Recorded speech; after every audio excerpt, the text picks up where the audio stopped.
Olá, meus irmãos, a graça e a paz do Senhor Jesus. Estamos aqui para dar continuidade à nossa leitura bíblica da Escola Bíblica Dominical.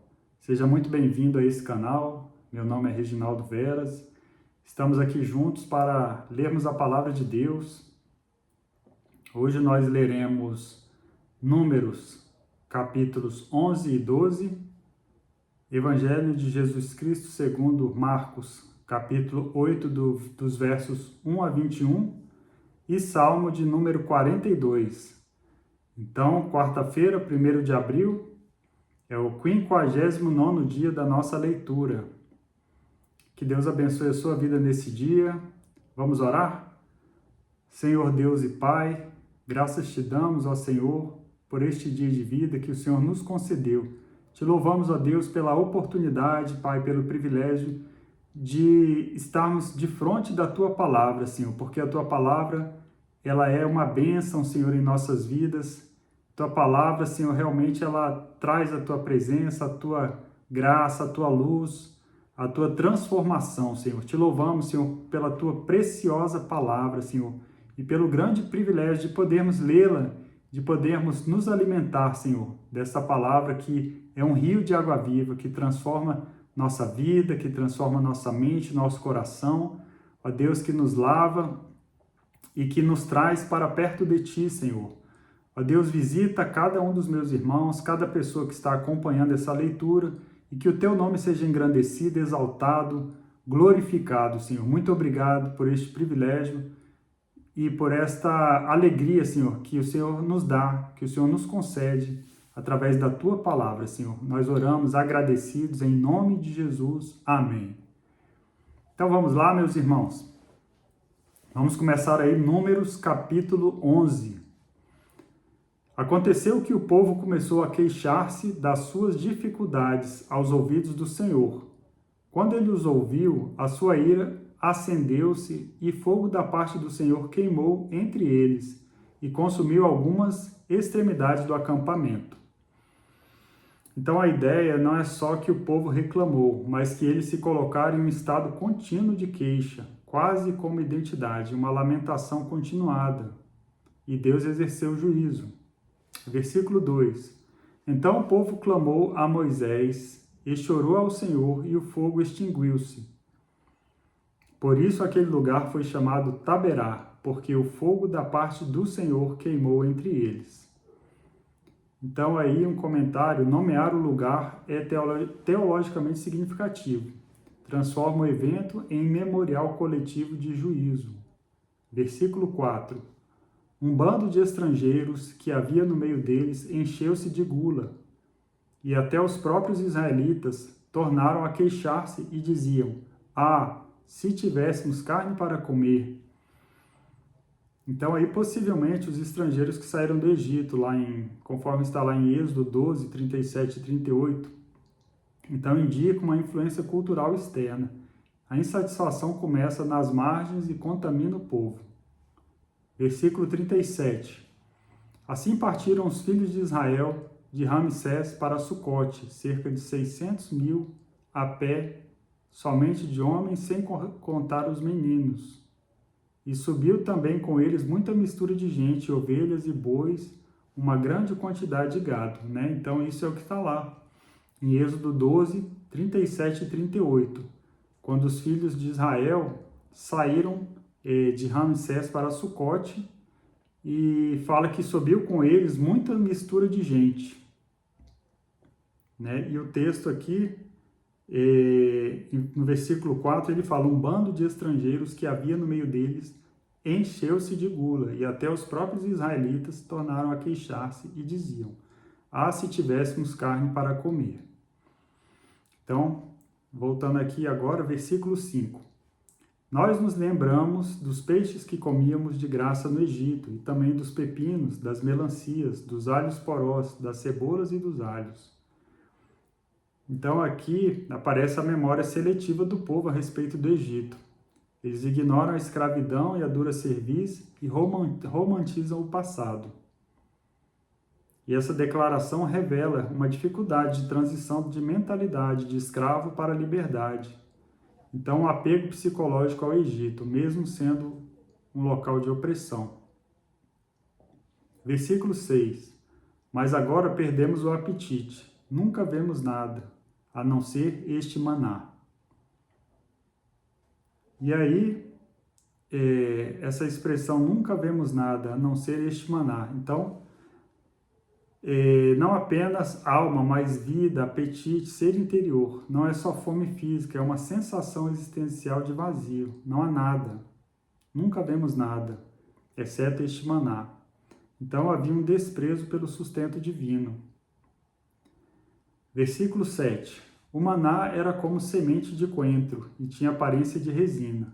O povo saía recolhendo o maná nas redondezas e o moía num moinho manual ou socava-o num pilão.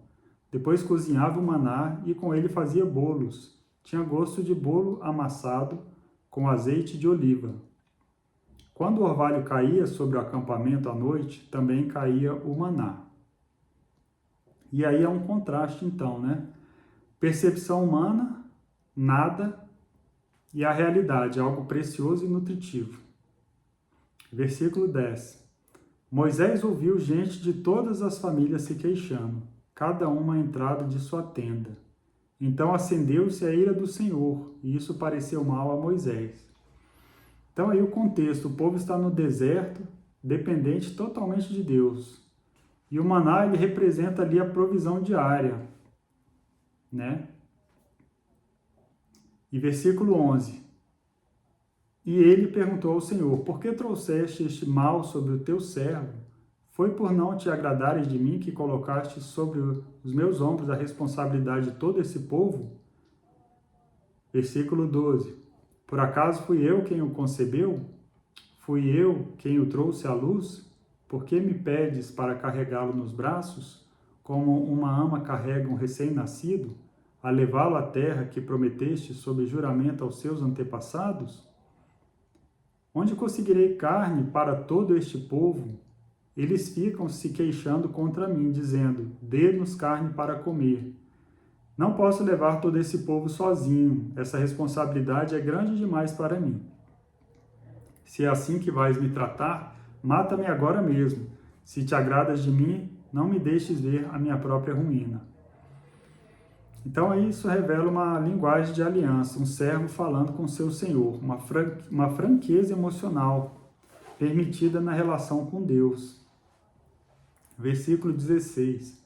E o Senhor disse a Moisés, reúna 70 autoridades de Israel, que você sabe que são líderes e supervisores entre o povo. Leve-os à tenda do encontro, para que estejam ali com você. Eu descerei e falarei com você, e tirarei do espírito que está sobre você e o porei sobre eles. Eles o ajudarão na árdua responsabilidade de conduzir o povo, de modo que você não tenha que assumir tudo sozinho. Então aqui não é uma divisão, é uma distribuição funcional. O espírito não diminui em Moisés, ele capacita os outros. Versículo 18. Diga ao povo, consagrem-se para amanhã, pois vocês comerão carne. O Senhor os ouviu quando se queixaram a ele, dizendo, se tivéssemos carne para comer, estávamos melhor no Egito. Agora o Senhor lhes dará carne, e vocês a comerão. Vocês não comerão carne apenas um dia, ou 2, ou 5, ou 10, ou 20, mas um mês inteiro, até que lhes saia carne pelo nariz, e vocês tenham nojo dela, porque rejeitaram o Senhor, que está no meio de vocês, e se queixaram a ele, dizendo, por que saímos do Egito? Então aí, as palavras-chave, por que rejeitaste o Senhor? O termo usado significa desprezar, rejeitar profundamente. Então notas que o problema não era comida, era rejeição a Deus. E aí a expressão até que saia pelas narinas. Então é uma imagem que mostra excesso, repulso e até julgamento. Versículo 21. Disse, porém, Moisés, aqui estou eu, no meio de 600.000 homens de pé, e dizes, darei a eles carne para comerem durante um mês inteiro? Será que haveria o suficiente para eles se todos os rebanhos fossem abatidos? Será que haveria o suficiente para eles se todos os peixes do mar fossem apanhados? Então, aqui Moisés, ele momentaneamente titubeia sobre o agir divino. Versículo 23. O Senhor respondeu a Moisés: estará limitado o poder do Senhor? Agora você verá se a minha palavra se cumprirá ou não. Então o Senhor, ele responde a Moisés com uma pergunta e uma afirmação. E aí nós vemos que não há limites para o poder do Senhor. Por isso mesmo, Jesus, o Messias, o nosso Salvador, em certa ocasião disse: tudo é possível ao que crê, porque a fé traz à realidade coisas que nos parecem impossíveis. Então, glória a Deus por isso. Glória a Deus, exaltado seja o nome do Senhor. Versículo 24. Então Moisés saiu e contou ao povo o que o Senhor tinha dito. Reuniu 70 autoridades dentre eles e os dispôs ao redor da tenda. O Senhor desceu na nuvem e lhe falou, retirou do Espírito que estava sobre ele e o pôs sobre as 70 autoridades. Quando o Espírito veio sobre eles, profetizaram, mas depois nunca mais tornaram a fazê-lo. Entretanto, 2 homens, chamados Eudade e Medade, tinham ficado no acampamento. Ambos estavam na lista das autoridades, mas não tinham ido para a tenda. O Espírito também veio sobre eles e profetizaram no acampamento. Então aí um comentário, eles profetizaram fora da tenda. Ocorreu uma quebra de expectativa, mas isso mostra que Deus não está limitado à estrutura formal e nem à geografia. Deus conhece a lista, Ele sabe quais os nomes estão na lista.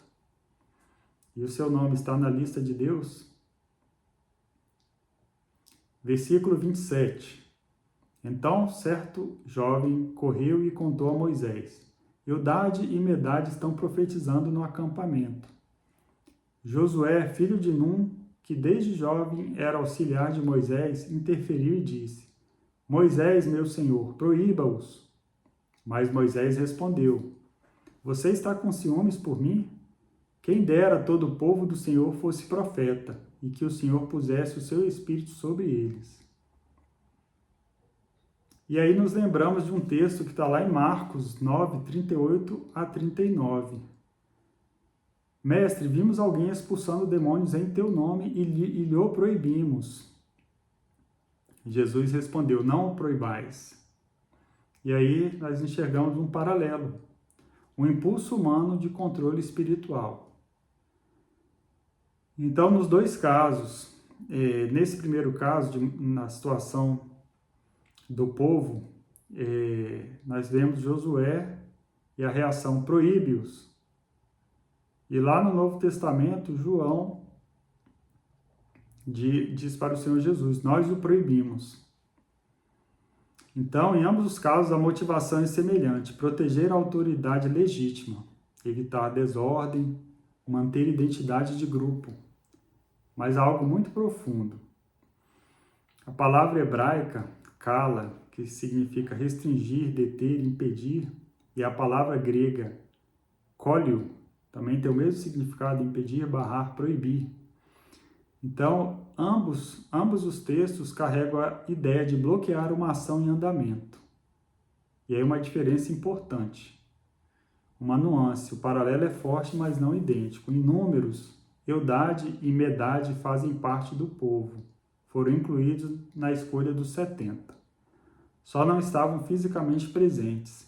Em Marcos, o homem não seguia o grupo apostólico, não era parte do círculo imediato. Mas ambas as passagens ensinam: Deus age além das estruturas humanas legítimas, sem negá-las, mas também sem se limitar a elas. Vamos continuar aqui no texto, versículo 30. Então Moisés e as autoridades de Israel voltaram para o acampamento. Depois disso, veio um vento da parte do Senhor, que trouxe codornizes do mar e as fez cair por todo o acampamento, a uma altura de 90 centímetros, espalhando-as em todas as direções até num raio de uma caminhada de um dia. Durante todo aquele dia e aquela noite, durante todo o dia seguinte, o povo saiu e recolheu codornizes. Ninguém recolheu menos de 10 barris. Então, eles a estenderam para secar ao redor de todo o acampamento. Mas enquanto a carne ainda estava entre os seus dentes, e antes que ingerissem, a ira do Senhor acendeu-se contra o povo, e ele o feriu com uma praga terrível. Por isso o lugar foi chamado Kibrote Hataavá, porque ali foram enterrados os que tinham sido dominados pela gula. De Kibrote Hataavá, o povo partiu para Hazerote, e lá ficou. Vamos passar agora para Números, capítulo 12. Miriam e Arão começaram a criticar Moisés, porque ele havia se casado com uma mulher cuxita. Será que o Senhor tem falado apenas por meio de Moisés? Perguntaram. Também não tem ele falado por meio de nós? E o Senhor ouviu isso. Então aqui o questionamento não era sobre o casamento em si, mas sobre a autoridade profética. E o Senhor ouviu. Então temos um eco direto de Números 11. Deus ouve murmuração e responde. Versículo 3. Ora, Moisés era um homem muito paciente, mais do que qualquer outro que havia na terra. Imediatamente o Senhor disse a Moisés, a Arão e a Miriam: dirijam-se à tenda do encontro, vocês três. E os três foram para lá. Então o Senhor desceu numa coluna de nuvem e, pondo-se à entrada da tenda, chamou Arão e Miriam. Os dois vieram à frente. E ele disse: ouçam as minhas palavras. Quando entre vocês há um profeta do Senhor, a ele me revela em visões, em sonhos falo com ele. Não é assim, porém, com meu servo Moisés, que é fiel em toda a minha casa. Com ele falo face a face, claramente, e não por enigmas. E ele vê a forma do Senhor. Por que não temeram criticar meu servo Moisés? Então a ira do Senhor acendeu-se contra eles, e ele os deixou. Quando a nuvem se afastou da tenda, Miriam estava leprosa. Sua aparência era como a da neve. Arão voltou-se para ela, viu que ela estava com lepra. E disse a Moisés: por favor, meu senhor, não nos castigue pelo pecado que não totalmente cometemos, que tão tolamente cometemos. Vamos repetir o versículo 11. E disse a Moisés: por favor, meu senhor, não nos castigue pelo pecado que tão tolamente cometemos. Versículo 12. Não permita que ela fique como um feto abortado que sai do ventre de sua mãe, com a metade do corpo destruído. Então Moisés clamou ao Senhor: ó Deus, por misericórdia, cura-a. O Senhor respondeu a Moisés: se o pai dela lhe tivesse cuspido no rosto, não estaria ela envergonhada 7 dias? Que fique isolada fora do acampamento 7 dias, pois ela poderá ser trazida de volta. Então Miriam ficou isolada 7 dias fora do acampamento, e o povo não partiu enquanto ela não foi trazida de volta. Depois disso partiram de Hazerote e acamparam no deserto de Parã. Então Miriam teve ali 7 dias fora do acampamento, período no qual certamente ela refletiu sobre essa atitude de rebelião contra o servo do Senhor. E aí o perigo da familiaridade de Miriam e Arão. No caso, eles são líderes, mas tratam Moisés como um comum. Eles perdem a reverência. E aí, humildade verdadeira. Moisés não se defende, Deus o defende. Então, agora encerramos aí Números capítulo 12, do versículo 1 ao 16. E agora vamos passar para Marcos, capítulo 8, versículos 1 a 21. Naqueles dias, outra vez, reuniu-se uma grande multidão, visto que não tinham nada para comer. Jesus chamou seus discípulos e disse-lhes: tenham compaixão desta multidão. Já faz 3 dias que eles estão comigo e nada têm para comer. Então aqui a linguagem ela reflete uma mentalidade semítica. Ele teve compaixão. que corresponde à a palavra grega aí do Novo Testamento corresponde a uma palavra hebraica, que é ligada a ventre útero, indicando compaixão visceral. Então isso sugere que a compaixão de Jesus não é abstrata, mas profundamente corporal, uma emoção que se sente nas entranhas, é um sentimento maternal, visceral, físico e movido por amor. Então, nós podemos compreender a compaixão como um sentir profundo e ativo que leva alguém a se envolver e agir para aliviar o sofrimento do outro. Enquanto a pena é um sentimento distante e passivo que apenas reconhece a dor sem necessariamente se comprometer com ela. Versículo 3. Se eu os mandar para casa com fome, vão desfalecer no caminho, porque alguns deles vieram de longe. Então seus discípulos responderam: onde neste lugar deserto poderia alguém conseguir pão suficiente para alimentá-los? Quantos pães vocês têm? Perguntou Jesus. 7, responderam eles. Ele ordenou à multidão que se assentasse no chão. Depois de tomar os 7 pães e dar graças, partiu-os e os entregou aos seus discípulos, para que os servisse à multidão, e eles o fizeram. Tinham também alguns peixes pequenos. Ele deu graças igualmente por eles e disse aos discípulos que os distribuíssem. O povo comeu até se fartar, e ajuntaram 7 cestos cheios de pedaços que sobraram. Cerca de 4.000 homens estavam presentes. E, tendo-os despedido, entrou no barco com seus discípulos e foi para a região de Dalmatuna. Os fariseus vieram e começaram a interrogar Jesus para pô-lo à prova. Pediram-lhe um sinal do céu. Ele suspirou profundamente e disse: por que esta geração pede um sinal miraculoso? Eu lhes afirmo que nenhum sinal lhe será dado. Então eles queriam um sinal incontestável, como fogo descendo, com algum sinal celestial apocalíptico, ou seja, eles não estão pedindo fé, eles estão exigindo uma validação nos termos deles. E Jesus responde: nenhum sinal será dado. Isso parece contraditório, porque Jesus tinha acabado de fazer sinais. Mas o ponto é, não haverá sinal que satisfaça um coração que já decidiu não crer. Versículo 13. Então se afastou deles, voltou para o barco e atravessou para o outro lado. Os discípulos haviam se esquecido de levar pão, a não ser um pão que tinham consigo no barco. Advertiu-os Jesus: estejam atentos e tenham cuidado com o fermento dos fariseus e com o fermento de Herodes. O que é isso que Jesus falou? Então, o fermento dos fariseus, ele representa a hipocrisia religiosa. Ele tem um foco externo na lei, um coração endurecido, exigência de sinais, mesmo diante de evidências. Então, eles tinham acabado de pedir um sinal. O fermento deles é religioso, sem percepção espiritual. E o fermento de Herodes, ele representa a corrupção política e moral.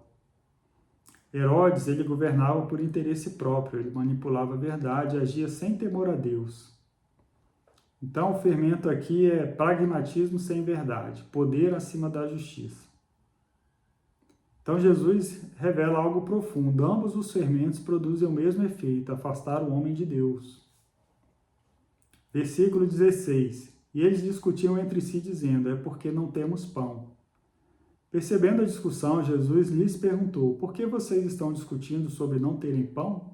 Ainda não compreendem, nem percebem? Seus corações estão endurecidos? Vocês têm olhos, mas não veem? Têm ouvidos, mas não ouvem? Não se lembram? Quando eu parti os 5.000 pães, quando eu parti os 5 pães para os 5.000, quantos cestos cheios de pedaços vocês recolheram? 12, responderam eles. E quando eu parti os 7 pães para os 4.000, quantos cestos cheios de pedaços vocês recolheram? 7, responderam eles. Ele lhes disse: vocês ainda não entendem? Amém. Glória a Deus. Vamos agora para o Salmo de número 42. O Salmo 42 é um dos textos mais profundos sobre crise espiritual, saudade de Deus e luta interior.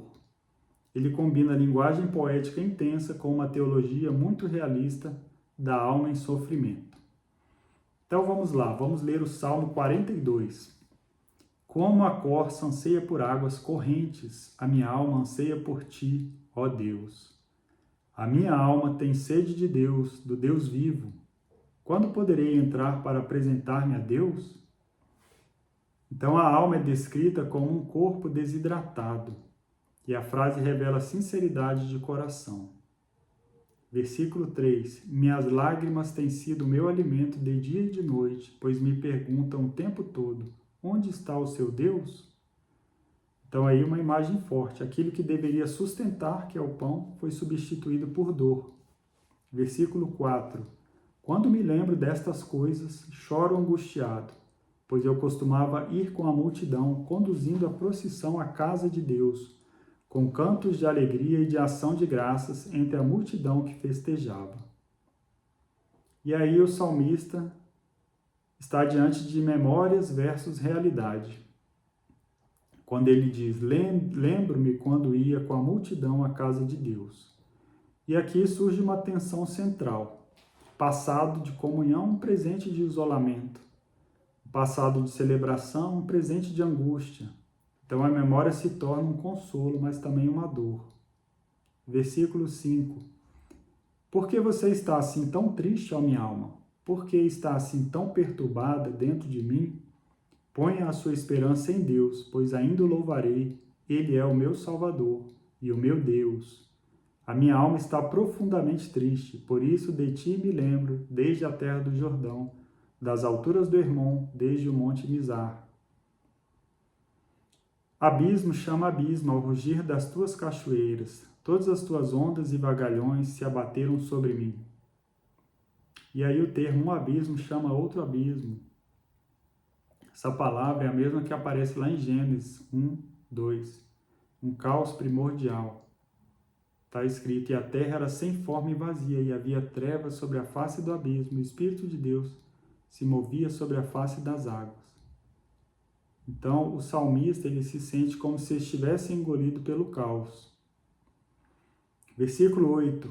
Conceda-me, ó Senhor, o seu fiel amor de dia. De noite esteja comigo a sua canção. É a minha oração ao Deus que me dá vida. Então, mesmo em crise, Deus ainda é reconhecido como fiel, porque Ele é fiel, mesmo quando passamos por crises, Deus permanece fiel. Louvado seja o nome do Senhor. Versículo 9. Direi a Deus, minha rocha, por que te esqueceste de mim? Por que devo sair vagueando e pranteando, oprimido pelo inimigo? E aqui a expressão, por que te esqueceste de mim? Isso é bem ousado. Então, no hebraico bíblico, questionar a Deus não é falta de fé, é expressão de relação real. 10. Até os meus ossos sofrem agonia mortal, quando os meus adversários zombam de mim, perguntando-me o tempo todo, onde está o seu Deus? Versículo 11. Por que você está assim tão triste, ó minha alma? Por que está assim tão perturbada dentro de mim? Ponha a sua esperança em Deus, pois ainda o louvarei. Ele é o meu Salvador e o meu Deus. Então aí, apesar do sofrimento físico e emocional, o salmista não ignora a dor. Ele discursa contra ela, colocando a sua esperança em Deus e declarando, pois ainda o louvarei. Ele é o meu Salvador e o meu Deus. Que Deus abençoe a sua vida. Tenha um dia abençoado, que essa palavra possa alimentar o seu coração, sua alma, te fortalecer e que você dê muito fruto. Em nome do Senhor Jesus. Deus abençoe a sua vida. Amém.